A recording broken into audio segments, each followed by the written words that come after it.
नमस्कार, आप देख रहे हैं न्यूज 24। मैं हूं अजीत अंजुम। मीडिया पर तमाम तरह के इल्जाम लगते रहे हैं। आज एक नया इल्जाम लगा है, वो ये कि मीडिया की खबरों की वजह से महंगाई बढ़ रही है। आलू, प्याज, चीनी की कीमतों पर काबू पाने में नाकाम मोदी सरकार के खाद्य मंत्री रामविलास पासवान ने आज ये दलील दी कि मीडिया में मानसून कमजोर होने या देर से आने की खबर की वजह से जमाखोरी और कालाबाजारी बढ़ती है। इसी वजह से आलू प्याज की कीमतों में इजाफा हुआ है। मतलब यह हुआ कि अगर मानसून देर से आए तो मीडिया मौन रहे, सूखे के आसार हों तो मीडिया मौन रहे, कीमतें बेलगाम होने लगे तो मीडिया मौन रहे, ताकि जमाखोर और मुनाफाखोर टीवी में खबरें देखने से वंचित रह जाएं और आलू, प्याज, चीनी, फल, सब्जी की कालाबाजारी न कर पाएं। इसका मतलब यह हुआ कि अब अगर कल को आलू, प्याज 40, 50 या 70 रुपए किलो भी बिकने लगे तो हम मीडिया वाले उसे न दिखाएं, क्योंकि ऐसी खबरें दिखाने से मुनाफाखोर सक्रिय हो जाते हैं। और अगर महंगाई के लिए मीडिया ही जिम्मेदार है तो रेल किराया, पेट्रोल, डीजल, गैस की कीमतें क्यों बढ़ी, यह भी सरकार को बताना चाहिए। बिना सब्सिडी वाले गैस सिलेंडर की कीमत तो आज ही बढ़ी है। हैरत है कि एक केंद्रीय मंत्री ऐसी दलीलें दे रहे हैं। दूसरी तरफ बीजेपी के तमाम नेता कहने लगे हैं कि महंगाई पर तुरंत लगाम नहीं लगाई जा सकती। यही नरेंद्र मोदी और यही उनके नेता मंत्री हैं जो चुनाव के दौरान महंगाई पर काबू पाने के फार्मूले बताते थे और सत्ता में आते ही महंगाई पर लगाम लगाने के वायदे करते थे। तो आज का सबसे बड़ा सवाल यही है कि क्या मोदी महंगाई रोकने में फेल हो गए हैं? 10 दिनों में महंगाई कैसे हो गई बेलगाम? क्या मीडिया की खबरों ने बढ़ाई जमाखोरी? इन्हीं सवालों पर बात करेंगे अपने मेहमानों से, लेकिन सबसे पहले देखिए महंगाई पर कैसे मचा है घमासान।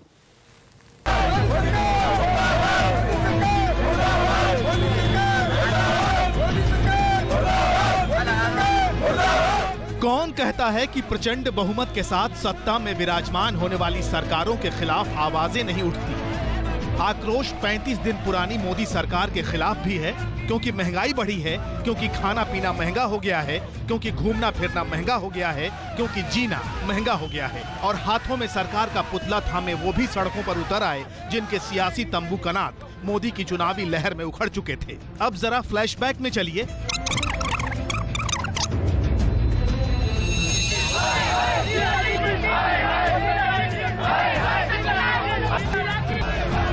कुछ महीने पहले की तस्वीर देखिए। तब केंद्र की सत्ता में यूपीए थी, तब महान अर्थशास्त्री मनमोहन सिंह पीएम थे और सड़क पर संघर्ष करती बीजेपी ने आसमान सिर पर उठा लिया था। तब मोदी की पार्टी के नेता सब्जियों की माला पहनकर कांग्रेस को कोसते थे, सत्ता में आते ही महंगाई खत्म करने के दावे करते थे। मोदी के प्रचार में अच्छे दिनों के सपने दिखाए जाते थे। हम मोदी जी को लाने वाले हैं, अच्छे दिन आने वाले हैं, अच्छे दिन आने वाले हैं। लेकिन सत्ता मिल गई, 35 दिन गुजर गए तो मोदी के एक मंत्री कहते हैं कि ये महंगाई विरासत में मिली है। दूसरे मंत्री मीडिया कवरेज से महंगाई के रिश्ते का अजीब फॉर्मूला पेश करते हैं।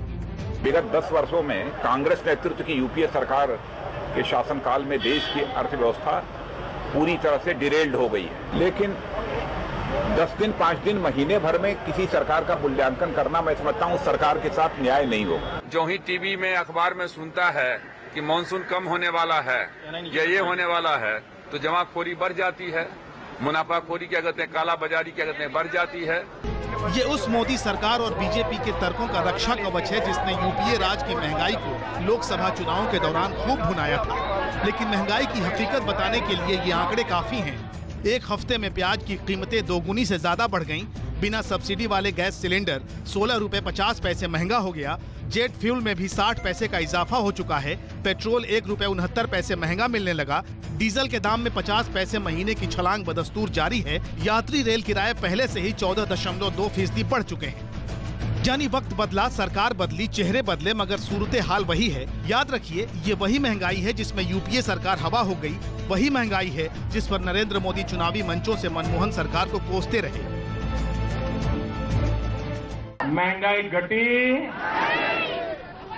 महंगाई रुकी, महंगाई बढ़ी, ये वादा खिलाफी है।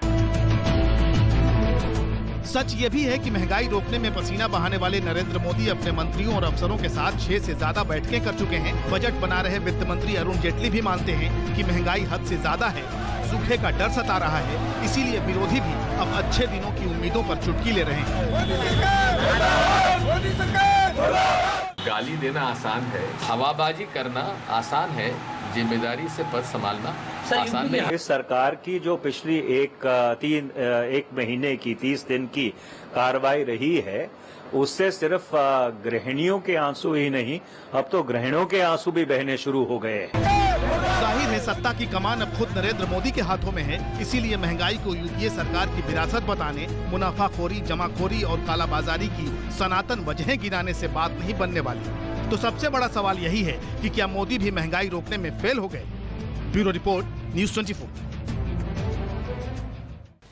तो सवाल यही कि नरेंद्र मोदी क्या महंगाई रोक नहीं पा रहे हैं?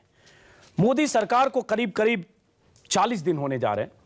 26 तारीख को 30 और उसके बाद 5-6 दिन, 35-36 दिन मोदी सरकार को होने जा रहे हैं। और चुनाव के दौरान जिस ढंग से नरेंद्र मोदी अपनी रैलियों में लगातार महंगाई को लेकर तंज कसते थे, लगातार महंगाई कम करने के वायदे करते थे, हमने कुछ उनकी बाइट भी सुनाई चुनाव के दौरान के, और उससे ऐसा लगता था कि मोदी सरकार आएगी और देश से महंगाई जाएगी। लेकिन महंगाई बढ़ रही है। क्यों? एक नई दलील भी दी आज रामविलास पासवान, केंद्रीय खाद्य मंत्री हैं। रामविलास पासवान ने कहा कि टेलीविजन चैनल पर जिस ढंग से खबरें चलती हैं मानसून देर से आने की, उन खबरों को देखकर कालाबाजारी करने वाले लोग, मुनाफाखोर, जमाखोर सक्रिय होते हैं और इससे भी महंगाई बढ़ रही है। अब समझना होगा कि आज ही रसोई गैस की कीमत, बिना सब्सिडी वाले रसोई गैस की कीमत 16.5 रुपए बढ़ी है। पेट्रोल डीजल की कीमतें बढ़ चुकी है। क्या ये सब मीडिया की वजह से हो रहा है? और भी क्या वजह है, इसको जानने की कोशिश करेंगे। हमारे साथ स्टूडियो में हैं अभय कुमार दुबे, बीजेपी नेता सुधांशु त्रिवेदी, आशुतोष, आम आदमी पार्टी के प्रवक्ता। इन सब से बात करेंगे, समझने की कोशिश करेंगे। अखिलेश प्रताप सिंह लखनऊ से हैं, कांग्रेस नेता, कि आखिर क्यों बढ़ रही है महंगाई। सुधांशु त्रिवेदी जी, बाकी बातें तो आगे करेंगे। सबसे पहली बात, रामविलास पासवान केंद्रीय खाद्य मंत्री हैं। उन्होंने आज कहा कि किसी चीज की कमी नहीं है, चीनी, प्याज, आलू, किसी भी चीज की कमी नहीं है। सिर्फ ये मीडिया में जो इतनी खबरें दिखाई जाती है मानसून देर से आने की और मानसून ना आने की, इन खबरों की वजह से भी महंगाई बढ़ रही है। कालाबाजारी करने वाले लोग कालाबाजारी कर रहे हैं। तो अब हम लोग भी रिस्पॉन्सिबल हो गए हैं। देखिए, रामविलास पासवान जी ने जो बात कही उसमें 2 पक्ष हैं। एक पक्ष तो ये है कि भारत सरकार के पास अभी वर्तमान परिस्थिति में खाद्यान्न की कोई इतनी कमी नहीं होने वाली है किसी भी चीज की कि जिसको लेकर महंगाई बहुत तेजी से बढ़ सके। हाँ, उसमें एक चीज आती है कि यदि किसी प्रकार पे होर्डिंग्स हो रही हैं, यानी कहीं पे रोका जा रहा है, चीजों को जमाखोरी की जा रही है, तो उसको रोकने के लिए सरकार पूरी तरीके से सक्रिय है। 4 तारीख को मीटिंग भी बुलाई गई है। सुधांशु त्रिवेदी जी, मैं ये जानना चाहूंगा कि क्या करना चाहिए हम लोगों को। जैसे आज ही कहा राधा मोहन सिंह, कृषि मंत्री हैं, उन्होंने कहा कि पश्चिम भारत में अकाल जैसी स्थिति हो सकती है, सूखा आ सकता है महाराष्ट्र और कई राज्यों में। तो हम चैनल पर ना दिखाएं, क्योंकि सूखे की बात करेंगे तो फिर कालाबाजारी सक्रिय हो जाएंगे। तो हम लोगों को क्या करना चाहिए कि सूखा की बात अगर सरकार करती है हम चुप हो जाए, अगर मानसून देर से आने की बात, उसके लिए मैट डिपार्टमेंट है, मौसम विभाग है, अगर कहता है कि मानसून में 10 दिन 20 दिन देर है तो हम चुप हो जाए। हमें क्या करना चाहिए, जरा ये भी बताएं सर। नहीं, मीडिया जो है उसकी अपनी स्वायत्ता अपनी जगह है, और वो जो भी उसको खबरें सूचनाएं प्राप्त हो रही हैं वो उनको उपयुक्त परिप्रेक्ष्य में दिखाएगा। उस पर हम किसी प्रकार का कोई रिस्ट्रिक्शन नहीं कर सकते। सरकार का यह दायित्व है, यदि मीडिया की रिपोर्ट के कारण भी या किसी भी अन्य कारण से जमाखोरी बढ़ती है तो उसको नियंत्रित करने के लिए सरकार पूरी प्रभावी कार्रवाई करेगी। चलिए, सरकार का जो कार्य क्षेत्र है, सरकार का दायित्व इसी परिप्रेक्ष्य में देखा जाए। अब चलिए मुद्दे पर आते हैं। सुधांशु त्रिवेदी जी, मेरे पास नरेंद्र मोदी की रैलियों की 20 क्लिपिंग भी है और नरेंद्र मोदी की उन रैलियों में जो कहा गया, मोदी जी ने जो कहा, वो सब मेरे पास लिखा हुआ है। उससे ऐसा लग रहा था कि आपकी सरकार बनेगी और उसके बाद एकदम गिली गिली पाशा की तरह होगा और देश से महंगाई खत्म हो जाएगी। लेकिन महंगाई तो बढ़ती जा रही। सुधांशु त्रिवेदी जी, अब आप लोग नए नए तर्क गढ़ रहे हैं कि जैसे मुख्तार अब्बास नकवी ने कहा महंगाई तो एक सच्चाई है। एक कह रहे हैं, सिद्धार्थ नाथ सिंह भी ऐसे ही कह रहे हैं कि महंगाई कोई इंस्टेंट नूडल्स नहीं है जिसे तुरंत खत्म कर दिया जाए या बना लिया जाए।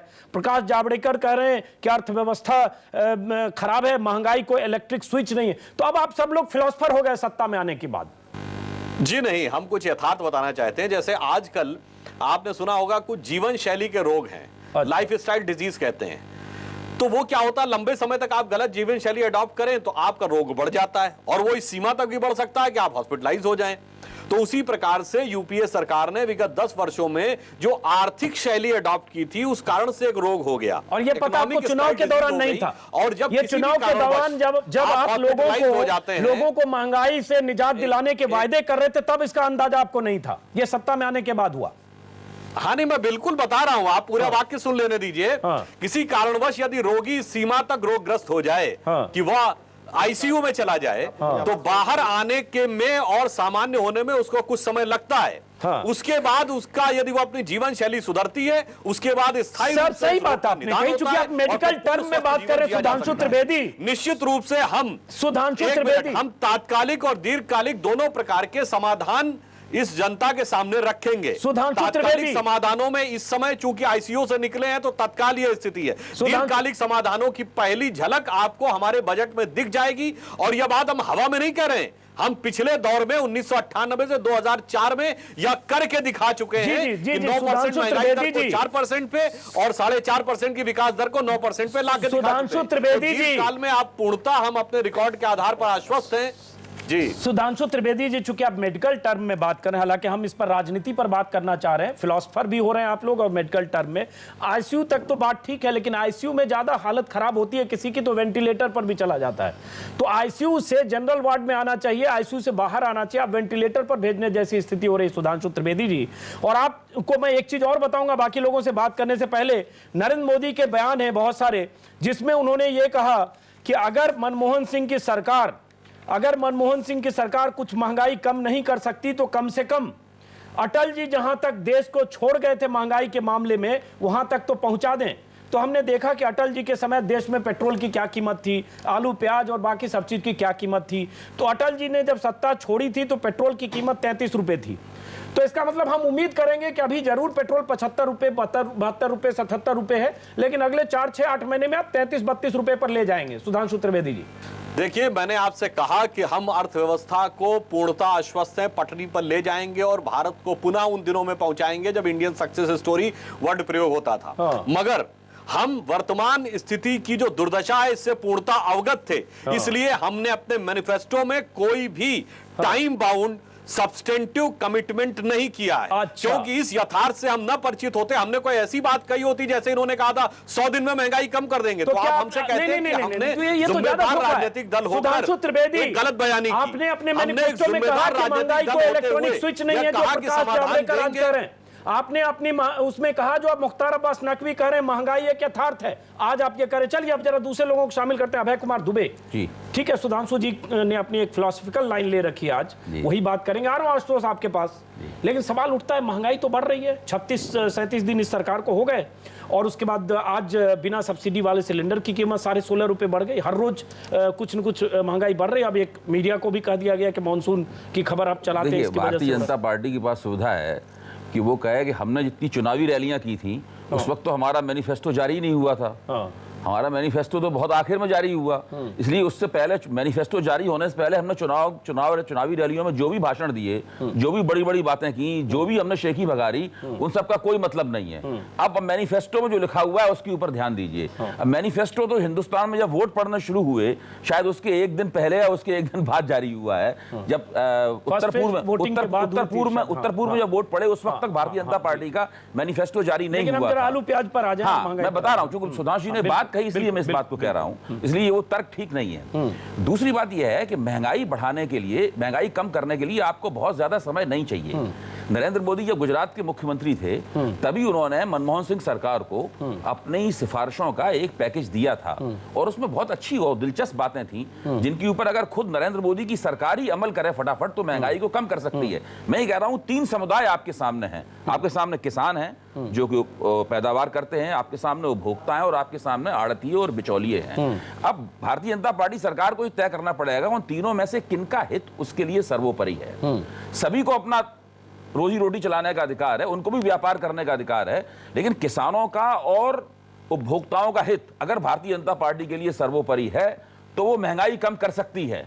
पिछली सरकार, तो आपको क्या लग रहा है कि ये जमाखोरों या काला बाजारों या बाजारियों या जो बाकी लोग, ये क्या कहानी रिकॉर्ड पे है? क्यों भाई, जब पिछली सरकार थी तो वो कहती थी जो काला बाजारी जमाखोरी और ट्रेडर्स हैं बीजेपी के करीबी हैं, आज ये कह रहे हैं मीडिया की वजह से हो रहा है। पिछले साल जून में सोनिया गांधी ने कांग्रेस शासित मुख्यमंत्रियों को जो राय दी, जो हिदायतें भेजी थी, अरुण जेटली ने जो मुख्यमंत्रियों के लिए हिदायतें भेजी हैं, आप दोनों का मिलान कर लीजिए, दोनों एक दूसरे की नकल हैं। जब उनका कोई असर नहीं हुआ था तो इनका भी कोई असर नहीं होगा। भाजपा को ये दिखाना पड़ेगा कि उसका कांग्रेस से उसके पास कोई भिन्न तरीका है महंगाई कम करने का।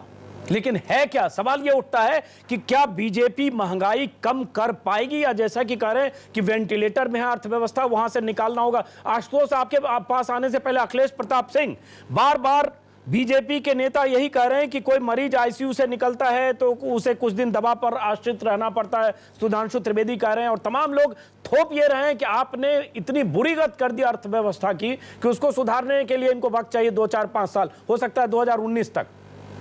इसलिए बढ़ने दीजिए, महंगाई बढ़ रही है क्योंकि आप रसातल में ले गए अर्थव्यवस्था को। अंजुम जी, इस प्रकार की बेशर्मी भरी बातों का मैं जवाब क्या दूं, मुझे नहीं समझ में आता। जैसे पिछली सरकार की अर्थव्यवस्था का ठीकरा फोड़ा जाता है। ठीक है, हम 1 मिनट के लिए इन्हीं की मान लें कि पिछली 10 साल की सरकार पॉलिसी पैरालिसिस में थी। हाँ, जब वो सरकार पॉलिसी पैरालिसिस में थी तो इस देश का माली हालत दुनिया के तीसरे पायदान पे पहुंचा, 10वें से तीसरे पे पहुंचा है, इनके बकौल बीजेपी पॉलिसी पैरालिसिस में।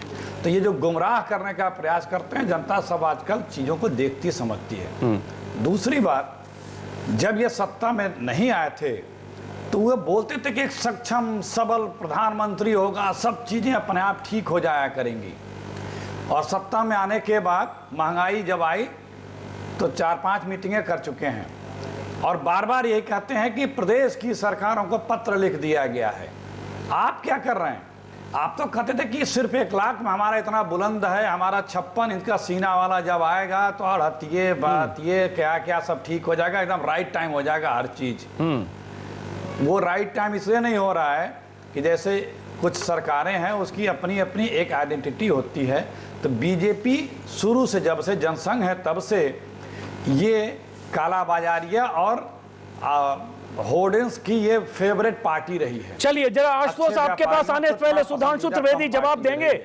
अखिलेश प्रताप सिंह कह रहे हैं कि काला बाजारी और जो होर्डर्स हैं उनकी फेवरेट पार्टी है बीजेपी, और पिछली सरकार में भी जब महंगाई बढ़ती थी तब यही आरोप लगते थे। पिछले बार भी मध्य प्रदेश में सबसे ज्यादा सुधांशु त्रिवेदी, एक मिनट, सुधांशु त्रिवेदी पार्टी को और अपनी सुधांशु त्रिवेदी, और साथ में यह भी बता दूं पिछली बार महंगाई बढ़ी थी दिल्ली में आलू प्याज की कीमतें, तो अभी तस्वीरें हमने दिखाई कि आपके सारे नेता गले में आलू प्याज का माला पहनाकर घूम रहे थे। सुधांशु, इसमें जोड़ दूं मैं, जब अटल बिहारी वाजपेयी प्रधानमंत्री थे वो दिल्ली में प्याज की कीमतें बहुत बढ़ी थी और अटल जी जगह जगह भाषण देते हुए कहते थे ये सुल्तानी है, और आसमानी, या सुल्तानी नहीं आसमानी है।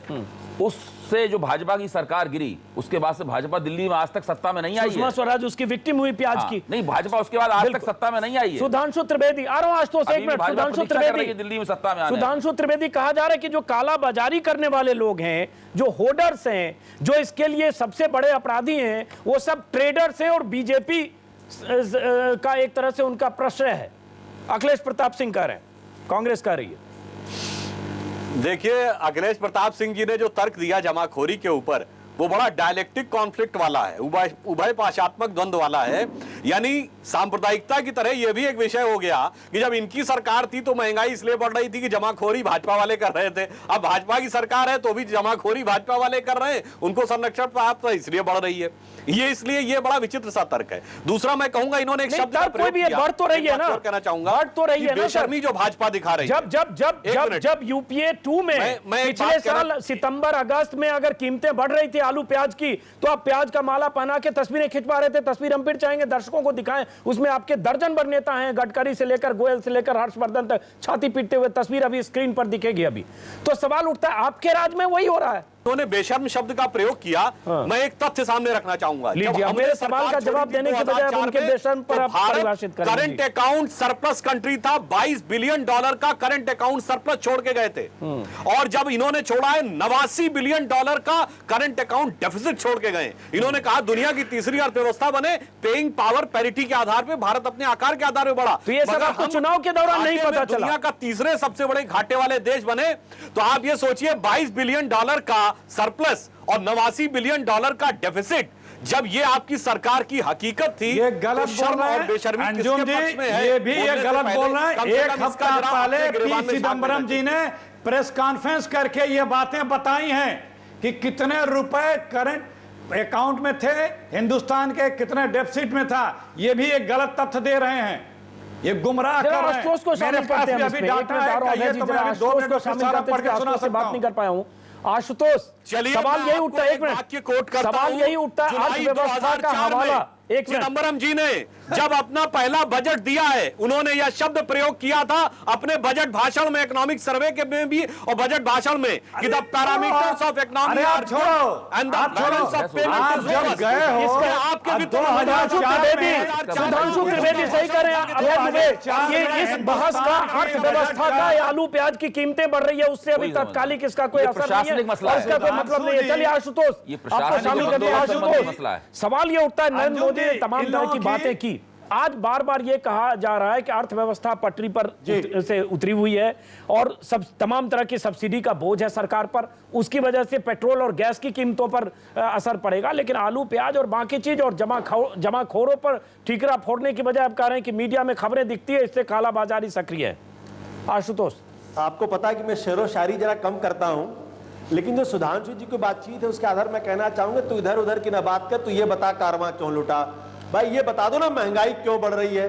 अभी सुधांशु जी ने यह बात कही है कि उनके मैनिफेस्टो में टाइम बाउंड कोई चीज नहीं था कि हम इतने दिन में मामला सॉल्व कर देंगे। मैं सुधांशु जी से जरा रिक्वेस्ट करूंगा, अपने ही मैनिफेस्टो को एक बार ध्यान से पढ़ ले। उसमें महंगाई के संदर्भ में एक सेंटेंस लिखा हुआ, immediate task to rein in influence, यानी महंगाई को दूर करने के लिए फौरन कदम उठाए जाएंगे। फौरन शब्द का मतलब 1.5 महीने नहीं होता, 3 महीने नहीं था, बल्कि सरकार आज बनी और कल कदम उठा लीजिए। ये तो टाइम बाउंड अपना मैनिफेस्टो भी लगता है बीजेपी वालों ने पढ़ना बंद कर दिया है, आज तक नहीं कर पा रहे हैं। अरुण जेटली जो देश के वित्त मंत्री, वो कह रहे हैं कि होर्डिंग्स हो रही, मतलब जमाखोरी हो रही। ये तर्क एक कमजोर प्रधानमंत्री, एक कमजोर वित्त मंत्री, एक कमजोर सरकार जो मनमोहन सिंह के बारे में कहा जाता था, वो तर्क दे तो समझ में आता है। घोड़े पर सवार, हाथों में जादुई डंडा लेकर आने वाला प्रधानमंत्री जो गवर्नेंस के नाम पर देश के लिए वोट मांग के आया है, अगर उसकी सरकार ये कहती है कि जमाखोरों की वजह से महंगाई बढ़ रही है, तो सुधांशु जी का यह तर्क बेकार है कि पिछले 10 साल से जो आर्थिक नीतियां थी उसकी वजह से हुआ। जमाखोरी तब बढ़ती है जब वित्त मंत्री, प्रधानमंत्री, सरकार निहायत कमजोर होती है और उसका डंडा नहीं चलता है। मैं ये मानने के लिए तैयार नहीं हूं, यही तर्क मनमोहन सिंह की सरकार दे रही थी और यही तर्क आज अरुण जेटली दे रहे हैं। चलिए जवाब देंगे सुधांशु त्रिवेदी। आ रहा हूं अभय दुबे, एक मिनट, सुधांशु त्रिवेदी से उनका जवाब। सुधांशु को अभी बात करने में आसानी होगी। और चलिए अभय दुबे भी कुछ कहना चाह रहे हैं सुधांशु जी के। अरे सुधांशु त्रिवेदी एक मिनट, आज की तारीख में अगर राजकोषीय घाटा पूरी तरीके से समाप्त हो जाए और हिंदुस्तान का ग्रोथ रेट 15% तक पहुंच जाए, उसके बावजूद भी महंगाई रह सकती है। महंगाई का इन चीजों से कोई संबंध नहीं है, महंगाई का व्यवस्था से और बंदोबस्त से संबंध है। ये सरकार के लिए, खास तौर से इस तरह की चीजों में सरकार की सीधी जिम्मेदारी है। इसका राजकोषीय घाटा, बजट की नीति है। जब सरकार मान रही है कि जमाखोर और कालाबाजारी करने वाले लोग सक्रिय हैं, तो सरकार की नाकामी है कि ऐसे लोग सक्रिय हैं क्यों? अभी छापा मारा जा रहा है, सुन रहे हैं 5 जगह ऐसे छापे मारे जा रहे हैं और कई राज्यों में आपकी सरकार है। सुधांशु त्रिवेदी, कमजोर सरकार है ये। सुधांशु त्रिवेदी,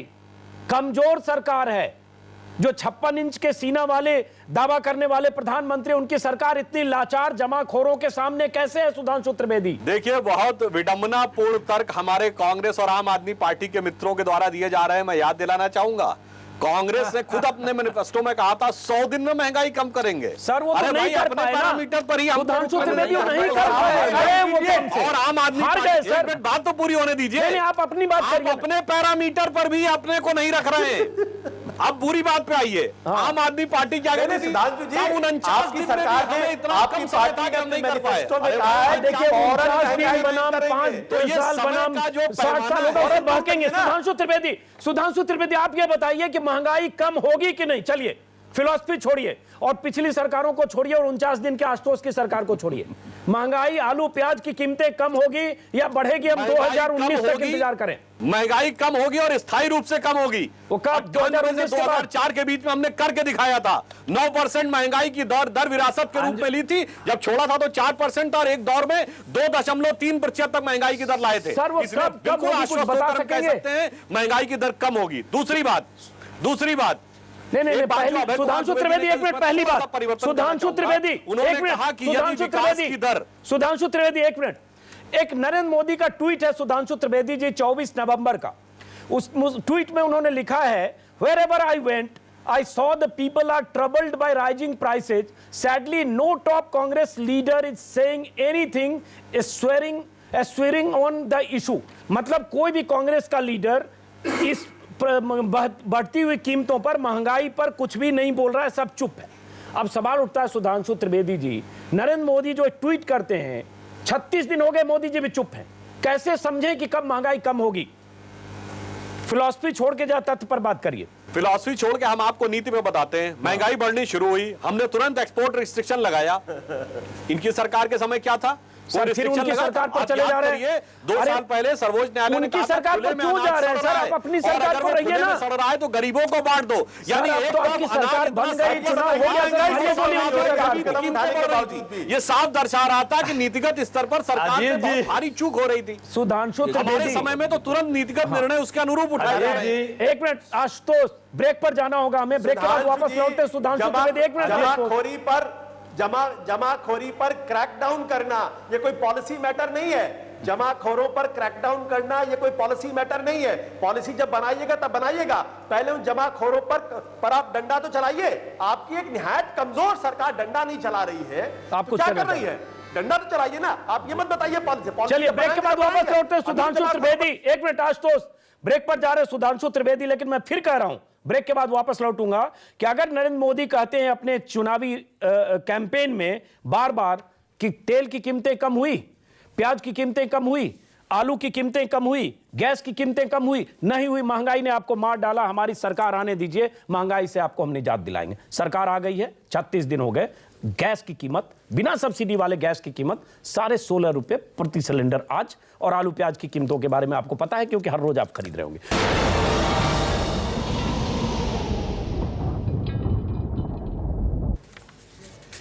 ब्रेक के बाद आपका स्वागत है। सवाल यही कि 36 दिन हो गए इस सरकार के, महंगाई बढ़ रही है, गैस की कीमत बढ़ चुकी है। आज ही ताजा स्थिति यह है कि बिना सब्सिडी वाले गैस सिलेंडर की कीमत 16.5 रुपए प्रति सिलेंडर बढ़ चुकी है। पेट्रोल डीजल से लेकर आलू प्याज और जो भी चीज आप खरीदते हैं, आपको अंदाजा होगा कीमतें बढ़ रही है। बीजेपी के प्रवक्ता, वरिष्ठ नेता सुधांशु त्रिवेदी हमारे साथ हैं। बाकी मेहमान है सुधांशु त्रिवेदी जी।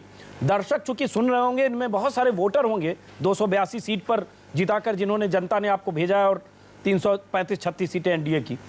लोग ये जानना चाहेंगे, जरा आप कह सके अगर, कि कितने दिन में महंगाई कुछ कम होगी। ठीक है, आप यूपीए और 49 दिन के आशुतोष की सरकार की बात मत करिएगा, आप कितने दिन में महंगाई कम होगी?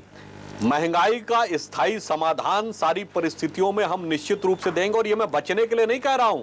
कांग्रेस की सरकार की तरह अंतर्राष्ट्रीय परिस्थितियां खराब है, ये सच है। छोड़िए ना, आप इराक की स्थिति इतनी खराब हुई है, मगर हम उसकी बहाना हम नहीं लेना चाहते। हम याद दिलाना चाहते हैं कि जब 98 में भी हम आए थे तो आर्थिक प्रतिबंध लगे थे परमाणु विस्फोट के बाद। सर छोड़ दीजिए, 98 में 77 में भी आप आए थे, छोड़िए ना उसको। अभी 2014 आगे की बात करिए सर, कम करके दिखाया। 2014 है, जुलाई 2014, जरा आगे की बात करें सुधांशु त्रिवेदी। सुधांशु त्रिवेदी जी जरा आगे की बात करिए। जुलाई 2014 में वित्त मंत्री के द्वारा गैस पेट्रोल डीजल की कीमतें कब होगी? आपको भविष्य के स्थायी समाधान के संकेत मिल जाएंगे। कब? बजट जुलाई 2014 में वित्त मंत्री श्री अरुण जेटली के द्वारा प्रस्तुत होने वाले बजट में आपको भविष्य के स्थायी समाधान के संकेत मिल जाएंगे। नहीं, लेकिन वो स्थायी समाधान भविष्य में कब होगा? 2018-19 तक या अगले 2-3 महीने में? तरीके से स्थायी समाधान विपरीत परिस्थिति में देने में सक्षम है। सुधांशु त्रिवेदी नहीं, वो भविष्य का जो समाधान आप दिखाएंगे, जिसका ट्रेलर बजट में आप कह रहे हैं दिखेगा, वो 1-2 महीने में कुछ होगा या 2018, 19, 22, अरे 23, वो अभी 24 में दिखेगा, कुछ होगा? बहुत दूर की बात नहीं है, 1 हफ्ते बाद की बात कर रहा हूं। अच्छा, तो 1 हफ्ते के बाद से इसका मतलब आलू, प्याज, 10 तेल, दिन घर की प्रतीक्षा करिए, रसोई 10 का दिन के बाद सामान, आपको गैस, उसका पेट्रोल, संकेत दिख डीजल, ये सब जाएगा। सस्ती होगी। ये सब सस्ता होने लगेगा बजट के बाद से। मैं कह रहा हूं 10 दिन आप प्रतीक्षा करिए, आपको संकेत। भाई देखिए, आप तो वो बात कर रहे हैं कि बुखार आता है, आपने दवा दी तो आप 2 मिनट बाद थोड़ी कहते हैं 5 मिनट बाद बुखार उतरा कि नहीं? अरे सर, 3 हम मिनट तो बाद बात ही उतरा नहीं कि- कर अरे भाई रहे। 1 घंटे ये का तो समय नरेंद्र देते हैं मोदी जी ना। करते मैं रहे। तो सिर्फ कह रहा हूं 10 दिन के बाद जो बजट आने वाला है उसकी प्रतीक्षा करिए, उसमें आपको संकेत दिख जाएगा। समय की बात तो मैंने बता दिया। चलिए, अच्छी बात है, लेकिन हम ये बात नहीं कर रहे हैं सुधांशु त्रिवेदी जी। 40 बयान है अभी नरेंद्र मोदी की, और कहिए तो मैं सुनाना आपको शुरू करूं और कुछ बाइट भी प्ले कर सकता हूं कि कैसे चुनाव में आप लोग ये भाषण दे रहे थे, और राजनाथ सिंह से लेकर और गडकरी से लेकर और तमाम नेता। लेकिन वो सुनाने से क्या फायदा है, क्योंकि आप फिर कांग्रेस और बाकी बातें कहेंगे। अभय कुमार दुबे कह रहे हैं कि बजट में इसका मतलब अच्छे दिन बजट के बाद से आ जाएंगे देश में। देखिए, अगर 10-15 दिन के अंदर महंगाई में कोई राहत नहीं मिली तो अगले 2 महीने में महंगाई इतनी ज्यादा बढ़ जाएगी कि लोग यूपीए सरकार, कांग्रेस सरकार की महंगाई को पूरी तरीके से भूल जाएंगे, और वो भारतीय जनता पार्टी की साख के लिए, इस सरकार की साख के लिए बहुत ही नुकसानदेह होगा। देखिए, महंगाई पेचीदा मसला है, लेकिन सरसरी निगाह डालने से जो बात समझ में आती है वो ये है कि इसके मर्म में APMC एक्ट है, agriculture price marketing committees act. Nashik में जो प्याज की मंडी है वहां पे 9 रुपए किलो प्याज खरीदा गया है, और उसका 20 लाख टन प्याज खरीदा गया है, उसकी जमाखोरी कर ली गई है इस उम्मीद में कि मानसून के बाद उसको पेट्रोल के दाम 70, 71, 80 रुपए पर किलो के हिसाब से बेचा जाएगा।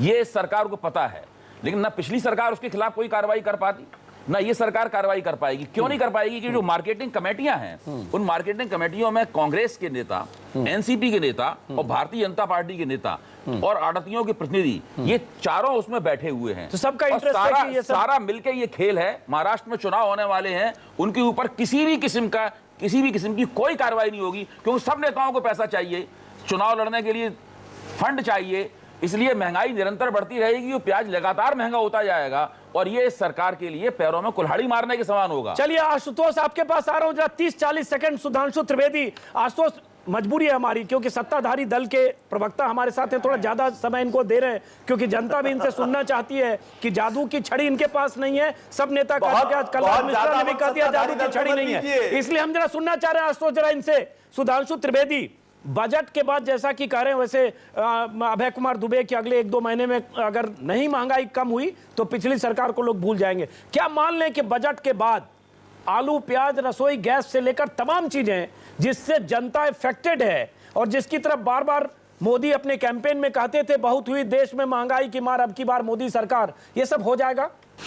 देखिए, दुबे जी ने जो आशंकाएं व्यक्त की हैं उनके इस अधिकार का मैं पूर्ण सम्मान करता हूं, परंतु फिर भी मैं ये कहना चाहूंगा विनम्रता पूर्वक कि कम से कम एक फसल के चक्र की तो प्रतीक्षा कर ली जाए। आपने प्रतीक्षा की थी सर, पिछले साल यही मौसम था जब गले में प्याज और आलू की माला डालकर गडकरी और विजय गोयल, हर्षवर्धन, दर्जन भर नेता दिल्ली में सड़क पर घूम रहे थे। क्या आपने प्रतीक्षा की थी मानसून की? कम भी हुआ था, मानसून की प्रतीक्षा की थी, प्याज और आलू का माला पहन के घूम रहे थे जब। एक बार हम चाहेंगे दर्शकों को जरा वो आलू प्याज के माले में प्रतीक्षा माला बंद के साथ तस्वीरें दिखाई जाए दर्शकों को। यही मौसम था और इससे पहले भी 50 साल उनके शासन में प्रतीक्षा की है। अच्छा, इसलिए आप इसकी तुलना उससे ना करें। मैं कह रहा हूं एक फसल के चक्र की तो प्रतीक्षा करिए, और उसके बाद आप निर्णय लीजिएगा कि हम जमाखोरी के ऊपर नियंत्रण पाने में सफल हैं अथवा असफल हैं। चलिए आशुतोष, उम्मीद पर दुनिया कायम है, क्यों ना हम उम्मीद करें। नहीं, देखिए अजीत जी, सबसे बड़ी बात है कि आज की तारीख, अब मैंने आज मान लिया कि नरेंद्र मोदी दुनिया के इतिहास के सबसे बड़े अर्थशास्त्री, ये मैंने आज मान लिया, क्योंकि सुधांशु जी ये कह रहे हैं कि इन्फ्लेशन का, महंगाई का स्थायी हल निकल जाएगा। आज तक तो कोई अर्थशास्त्री निकाल नहीं पाया, एडम स्मिथ ने निकाल पाया, केन्स ने निकाल पाया, और दुनिया के तमाम नोबेल प्राइज विजेता अर्थशास्त्री ने निकाल पाया, लेकिन सुधांशु जी कह रहे हैं स्थायी हल हम महंगाई का निकाल लेंगे। तो मैंने मान लिया कि ये दुनिया के सबसे बड़े अर्थशास्त्री नरेंद्र मोदी हैं। दूसरी बात, आपने भी अभी बहुत अच्छी बात अभय जी ने कही, आपने महाराष्ट्र के जो शुगर लॉबी है 11,000 करोड़ का उनका ड्यू है, ड्यूज वो नहीं दे रहे वहां के ग्रोवर्स को, उनको सरकार 4,400 करोड़ का इंटरेस्ट फ्री लोन दे रही है। ये क्या ये हमारा आपका पैसा है?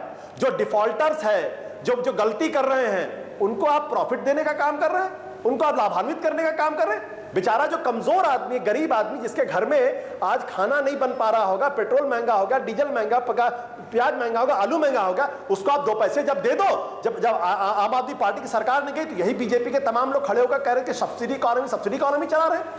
इन्होंने कहा था कि 30% दिल्ली के अंदर बिजली के दाम कम कर देंगे, जा करके दिखाओ। क्यों नहीं करा? पिछले 35 दिनों से दिल्ली के अंदर नरेंद्र मोदी की सरकार है, लेफ्टिनेंट गवर्नर की सरकार है, क्यों नहीं इन्होंने 30% जो सब्सिडी देनी थी बिजली के मामले में, क्यों नहीं दे रहे हैं ये लोग? आम आदमी पार्टी ने 48 दिन के 48 घंटे के अंदर 50% सब्सिडी देने का काम किया था। सुधांशु त्रिवेदी जवाब दें उससे पहले, एक मिनट बोलते हैं आशुतोष, एक मिनट बोलना इनका काम। आशुतोष एक मिनट जवाब दें सुधांशु त्रिवेदी, उससे पहले विंडो में हम दर्शकों को कुछ तस्वीरें दिखा रहे हैं।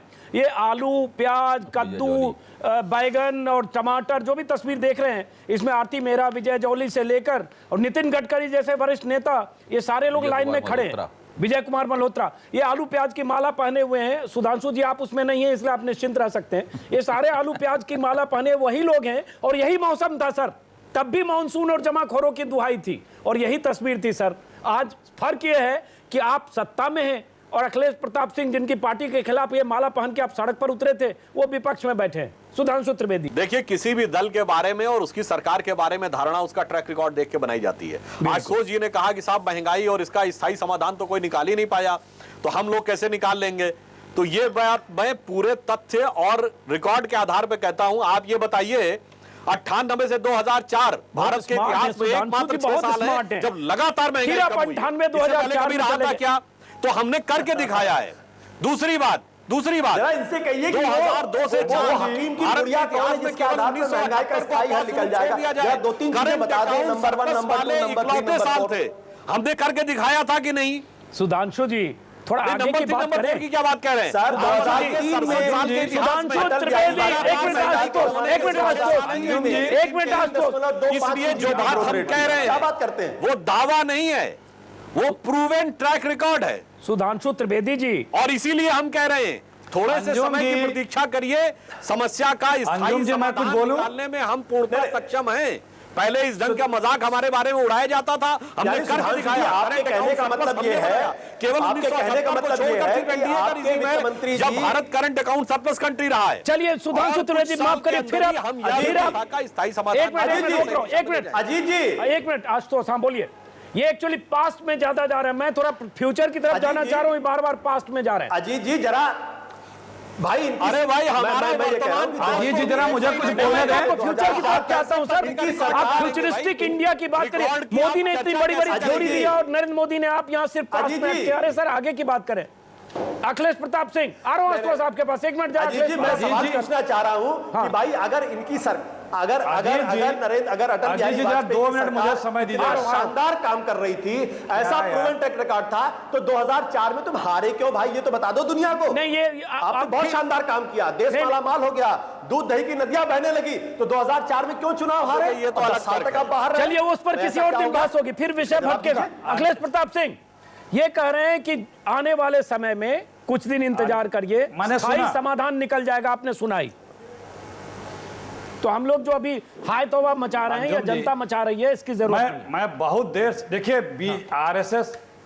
आरएसएस की सबसे पहली 2 ट्रेनिंग होती है कि पुराने झूठ उदाहरण आज के वर्तमान में इस तरह से दो कि जनता को लगे कि वो बड़ा अच्छा था, ये बता रहे हैं, क्योंकि पब्लिक की मेमोरी शॉर्ट होती है। ये आरएसएस की पहली ट्रेनिंग होती है। और दूसरा एक हवा खड़ा करना, कर्म नहीं होते हैं इनके, वो दोनों ट्रेनिंग आरएसएस की मूल ट्रेनिंग होती है। जैसे अभी बार बार कहा जा रहा है, 10 बार कहा गया एक पुराना इंसिडेंट का बता करके, जबकि सिर्फ सरासर झूठ है कि 2004 से लेकर के 99 से लेकर 2004 में मैंने ये किया।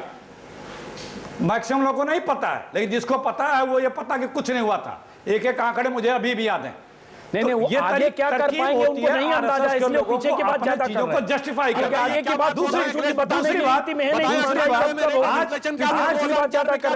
बात राष्ट्रीय चैनल मैं बहुत देर से खामोश था, सुन ले। प्रवक्ता होकर नहीं बोल सकते। मैं बहुत देर से खामोश था, सुन ले। पेशेंस रख लें। 98 में था कितना? पेशेंस रख लें। अरे आप मुझे बताएंगे जिस चीज पर बात कर रहा हूँ, आइए हम आप दोनों लोग बैठ के बात कर लें। सकता है नहीं तो आप ही बता दीजिए कितना था हमारे पास सब recommendation? टिप्स पे है, हमें अपने छानबीन वित्त नहीं मंत्री करनी के है। बजट भाषण को कोट करके जिस बता दिन दीजिए। आपको याद है कि आपके रिजिम में 3.2% भी जीडीपी गई थी, याद है आपको? हमें एक एक चीज याद है और हर चीज याद है, खुद ठीक से याद है, आप बेफिक्र रहिए। अरे हमारे रिजीम में 2003 और 4 के तीसरे क्वार्टर में इन्होंने सर आप दोनों को रोक रहा हूं।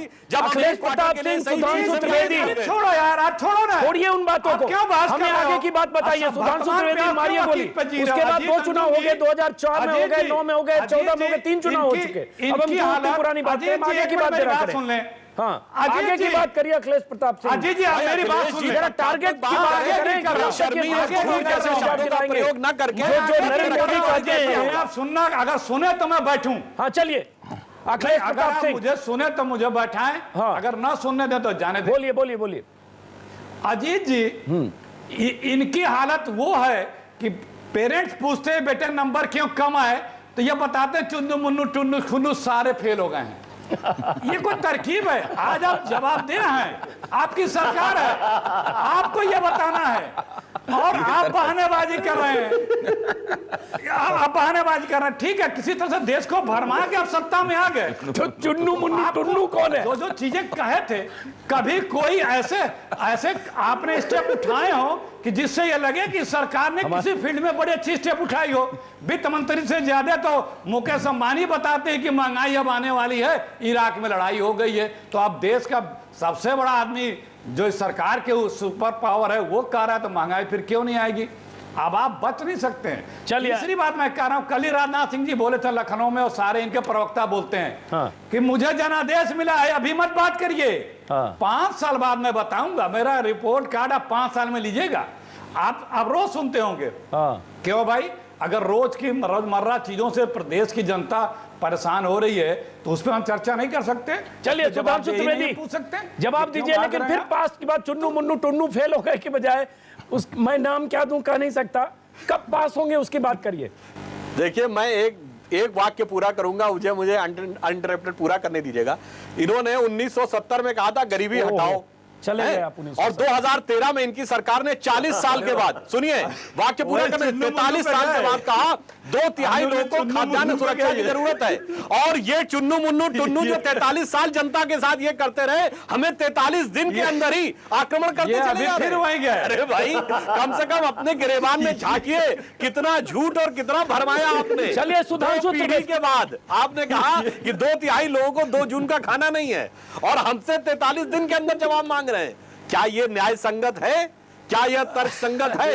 बताइए। अच्छा चलिए, सुधांशु त्रिवेदी आ रहे हैं आपके पास। आशुतोष आप कुछ कहना चाह रहे हैं? आशुतोष देखिए, सुधांशु जी और नरेंद्र मोदी आज ये कह रहे हैं हमसे हिसाब मत मांगो। जब आम आदमी की सरकार बनी तो कहा 2 दिन हो गए, 3 दिन हो गए, बताइए आपने ये क्यों नहीं किया? अरे भाई, हमने तो 48 घंटे के अंदर बिजली के दाम आधे कर दिए, आपने वायदा किया 30% आज तक नहीं कर पाया। तो देखिए, ये मत कहिए अब आपने भी आधे कर दिए क्योंकि आपको पता था कि आगे आप चलेंगे नहीं, आधा कहता है चले गए। ये साबित होता है कि आप फिर वापस हो गए, आपके नेता कमजोर हैं। सीधी सी बात यह है कि महंगाई एक मुद्दा है, उसको कम करने के आधार पर आप सरकार के अंदर आए। आप बताइए, पिछले 36 दिनों के अंदर आपने ऐसा कौन सा पॉलिसी डिसीजन लिया, कौन सा ऐसा आर्थिक फैसला किया जिसके आधार पर देश के अंदर ये विश्वास हो कि दरअसल आप महंगाई को कम करने के प्रति आप गंभीर हो? ऐसा एक भी फैसला आपने नहीं किया है। जवाब लेते हैं आशुतोष। पैदा होता है कि सरकार अपने उन तमाम वोट बैंक को फायदा पहुंचाने की कोशिश कर रही है। आशुतोष, वक्त का मैं आपके पास आऊंगा। अभय दुबे, सुधांशु त्रिवेदी फिर जरा पास छोड़ दीजिएगा, 71, 77 और ये सब मत करिएगा 2004 और 9 की। हम 2014 जुलाई में हैं, आपसे हम जुलाई और अगस्त की बात करना चाहेंगे। 15 अगस्त को एक मिनट 15 अगस्त को लाल किले पर झंडा भी फहराएंगे। इसके पहले आपने क्या किया था? मनमोहन सिंह के लाल किले के झंडे के बदले में लालन में आपने झंडा फहरा दिया था, वो सब हो चुका। आप 2 महीने 1.5 महीने में जरा बताएं देश को, दर्शक भी सुन रहे होंगे, आपके वोटर भी सुन रहे होंगे, 15-17 करोड़ वोटर, कि क्या देने वाले हैं 2 महीने में, 2-3 महीने में? कड़वी दवा की डोज बहुत दे चुके हैं, कुछ मीठी गोली होम्योपैथी की ही सही कुछ मिलेगी ही नहीं। देखिए, अभी आशुतोष जी ने कहा कि एक भी ऐसा फैसला बताएं। आप मेरे किसी सवाल का जवाब नहीं दे रहे हैं, आप आशुतोष जी और अखिलेश प्रताप सिंह के पास जाते हैं। मेरे सवाल का जवाब दीजिए। अच्छा, तो ये बताइए मैं किसके सवाल का जवाब दूं? मेरे सवाल का जवाब दूं? मैं तो पूछ जो रहा हूं आप कि कर्मी और 45-50 दिन में 45-50 दिन में क्या महंगाई जो त्राहिमाम है, गैस, तेल, बिजली, ये सब में से कुछ कमी होगी? और 30 दिन में 30% दिल्ली में भी कम करने की बात की थी। 45-50 दिन में जनता कुछ देखेगी? देखिए, मैं इसीलिए आपसे कह रहा हूं कि 45-50 दिन क्या, मैं तो कह रहा हूं 8 दिन के बाद आने वाले बजट में आपको उसका संकेत मिल जाएगा। 8 दिन को इतना बड़ा पीरियड नहीं है कि उसके ऊपर आप प्रतीक्षा रख के उसको देख ना सकें कि 8 दिन के बाद देखना है। तो क्या मैं तो 50 दिन और 100 दिन की बात ही नहीं कर रहा हूं जैसे ये लोग करते थे। आपको उसका एक रेखांकन दिखेगा कि कहां जा रही है और कैसे अर्थव्यवस्था का स्वास्थ्य सुधरने जा रहा है। चलिए ब्रेक के लिए रुक रहे, ब्रेक के बाद वापस लौटते हैं। अहम बात आपने कही सुधांशु त्रिवेदी कि 8 दिन में कुछ ऐसा दिखेगा। ब्रेक के बाद आप वापस लौटते हैं, अभय कुमार दुबे और अखिलेश प्रताप सिंह के पास जाएंगे, समझने की कोशिश करेंगे कि 8 दिन के बाद अरुण जेटली के पिटारे से क्या ऐसा निकलेगा।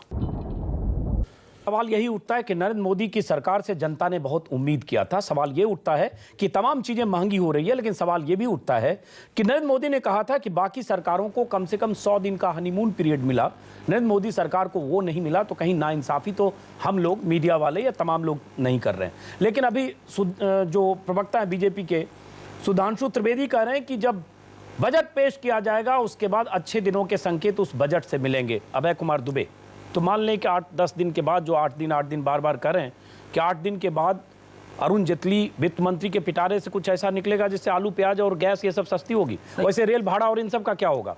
देखिए, क्या होगा वो तो बजट से पहले ही बढ़ा दिया गया है। बजट से कोई महंगाई कम नहीं होगी। बजट में कुछ नीतियां ऐसी हो सकती हैं जो उस तरफ इशारा करें, लेकिन वो दूरगामी मसला है। तो उसका असर तो 18-19 पर जाएगा। एक बात ध्यान रखने की है, आदरणीय नरेंद्र मोदी ने चुनाव में कई बार कहा था कि 60 साल का जो कुशासन है उसे दूर करने के लिए हमें आप 60 महीने दीजिए। तो कांग्रेस का 1 साल नरेंद्र मोदी के 1 महीने के बराबर है। नरेंद्र मोदी का 1 साल गुजर चुका है, दूसरा साल शुरू हो चुका है, इसलिए उनके पास बहुत कम समय है। उनका समय, कांग्रेस का समय जो गुजरा उसके मुकाबले ज्यादा तेजी के साथ गुजरेगा। बहुत आशुतोष, वक्त कम है, एक बार सबकी टिप्पणी लेके उसके बाद सुधांशु त्रिवेदी से जवाब लूंगा। आशुतोष, उम्मीद करें कि बजट के बाद महंगाई कम होने का रोड मैप दिखने लगेगा। हम लोग बहुत जल्दी असेसमेंट कर रहे हैं। देखिए, मैं आपको साफ कह दूं कि अगर महंगाई कम होने की उम्मीद होती तो पिछले 1 महीने के अंदर इस बात के साफ संकेत मिल जाते। इस बात के कोई संकेत नहीं मिल रहे हैं, इसलिए मुझे कोई उम्मीद नहीं है कि ये कर पाएंगे। ये हवाई बातें करना अलग बात है और कंक्रीट जमीन पे उतारना बिल्कुल अलग बात। मुझे कोई संकेत नहीं मिलने वाला, ना महंगाई कम होगी। ये बात मैं आपके चैनल पे बड़ी जिम्मेदारी के साथ आज कहना चाहता हूं। अखिलेश प्रताप सिंह, अजीत जी, जब ये सत्ता में आए थे तो इनके 3 सबसे मुख्य मुद्दे थे: महंगाई, बेरोजगारी और भ्रष्टाचार। उम्मीद थी कि हर सरकार जब आती है तो 2-4 दिनों में ही इस पे कुछ ऐसे स्टेप देती हुई दिखती है कि जिससे लोगों को लगे। दूसरी बात, पेट्रोलियम प्रोडक्ट, गैस प्राइसेस की दाम की बातें टाल रहे हैं। ये उसके पहले बोलते थे कि हमारे यशवंत सिन्हा की जो कमेटी है, जो स्टैंडिंग कमेटी थी, उस फार्मूले को हम लागू करेंगे, और इनके प्रवक्ताओं ने, मोदी जी ने प्रेस कॉन्फ्रेंसेज में ये बातें कही। लेकिन उसके बाद भी कीमतें बढ़ी। वक्त कम है अखिलेश प्रताप सिंह, वक्त कम है, मुझे जाना होगा ब्रेक पर। उससे पहले एक बार सुधांशु त्रिवेदी जवाब दे दीजिए बाकी लोगों ने जो कहा वो। और नरेंद्र मोदी ने 10 अक्टूबर को कहा था डीजल का क्या हुआ, पेट्रोल का क्या हुआ, पेट्रोल का क्या हुआ, गैस हो या डीजल हो या पेट्रोल, हर प्रकार से महंगाई बढ़ रही है, नरेंद्र मोदी ने कहा था। और जिसके लिए चोट मोदी ने मनमोहन सिंह सरकार पर किया था, जो 4 चीजों का, 5 चीजों का नाम लिया, उन सब की कीमतें बढ़ गई है। सुधांशु त्रिवेदी, देखिए, जितने भी कार्य हमने प्रतिबद्धता पूर्वक कहे थे सब पूरे होंगे, मगर मोदी जी कह रहे थे, कर नहीं पाए। मेरा इस पे आपत्ति है। इसके लिए जो समय सीमा आपने निर्धारित की है यह बहुत कम है। एक पर्याप्त उचित समय सीमा में निश्चित रूप से, मैं बड़ी दूर की बात नहीं कर रहा हूं, एक निश्चित दूरी की समय सीमा में आपको इसका पूरा सकारात्मक प्रभाव दिखाई देगा, जैसा हमने पूर्ववर्ती सरकारों में भी करके एक नहीं अनेक मुद्दों पर दिखाया। चलिए, बहुत बहुत शुक्रिया। अच्छा रहेगा कि वो समय सीमा 2019 तक की न हो, क्योंकि 2019 में अगला चुनाव है।